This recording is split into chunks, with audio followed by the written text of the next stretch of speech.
یک دقیقه ثابت میکنم چرا شیعه هستم. هر کسی هم جواب داد سنی میشم. با قرآن هم ثابت کنم، با حدیث ثابت نمیکنم تا بگید حدیث معتبر یا ضعیف. یک دقیقه حاضرید؟ گفتن باشه. گفتم ببینید سایتو، بسمه تعالی تا پیغمبر بود شیعه و سنی نبود. ولقد کان لکم فی رسول الله الگوی همه خود پیغمبر. بعد از فوت پیغمبر مسلمان ها دو فرقه شدن. ما فقهمون از اهل بیت گرفتیم، دیگران فقهشون از 4 تا عالم دیگه گرفتن، ابو حنیفه و مالکی و شافعی و حنبلی.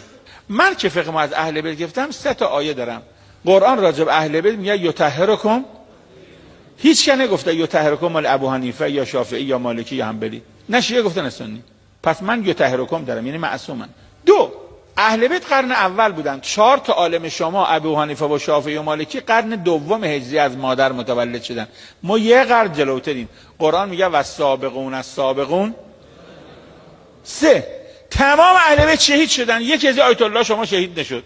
قرآن میگه فضل الله المجاهدین. یه دقیقه متموم شد. اگر یک آیه خوندید به چه دلیل دنبال ابو حنیفه و مالکی رفتید، من سنی میشم. و تو تلویزیون پاکستان هم اعلام میکنم که قرائتی شیعه اومد پاکستان سنی شد. آقا چند صد تا استاد دانشگاه وهابی همچی شدن.